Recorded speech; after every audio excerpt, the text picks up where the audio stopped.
All right, Shalom. All right, before I get started, I want to give all praises, glory, and honor to Yahweh, Bahashem, Yahweh Shai, Bahashem, Rachak Kodash. Double honors unto the apostles and the elders of Great Millstone that rule and teach well. Also, peace, safety, and much love to the elect. The brother Atazawam here with another lesson. And basically it's going to be entitled, Knowledge Can Lead to Pride or Humility. And the reason, I want to go into this is because, like we all know this, what the scriptures say, knowledge puffeth up. Okay. So knowledge is basically when you begin to understand the ways of the scripture. You begin to understand the scripture. You understand the prophecy. You understand history. You understand an abundance of information. Okay. And with that knowledge, you gain understanding. Okay. But what happens is, as you continue to understand certain things, your knowledge, you can get away from yourself. You can start thinking that you Billy Badass. You can start thinking that you the cream of the crop and that you have an exclusive amount of information that no other brother can hold, man. And you start to get beside yourself. So when you get this knowledge of Yahweh Bashim Yahweh Shai, let it feed your humility. Okay?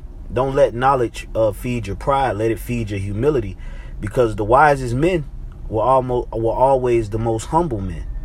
Okay? And why is the wisest men the most humble? Because to whom much is given, much is required.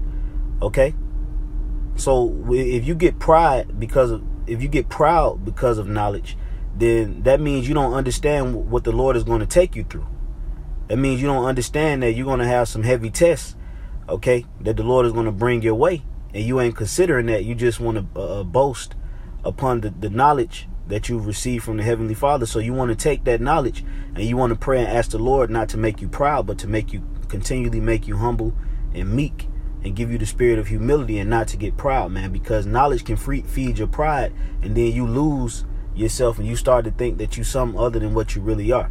All right, this is 1 Corinthians chapter 8, verse 1.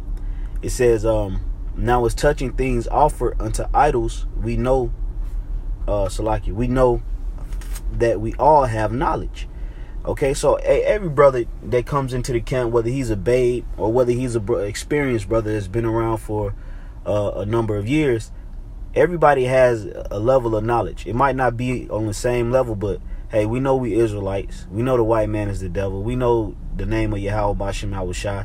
We know we the Israelites. We know the laws, and we pretty much know the basics, the basic knowledge. So all have knowledge. Okay, now continuing on, it says, knowledge puffeth up, but charity edifieth.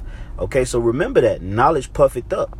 Okay, so I'm gonna get this word knowledge, not knowledge, puffeth up here. Okay. Strong's G 5448. Fusiao. Right. It says fusiao. Okay, and it says to make natural, to cause a thing to pass into nature, to inflate, blow up, to cause to swell, to puff up, make proud. Okay, so knowledge can make you proud, man, because you starting to see that you can hold a lot of information, and that you possess a lot of information that the average Joe don't have.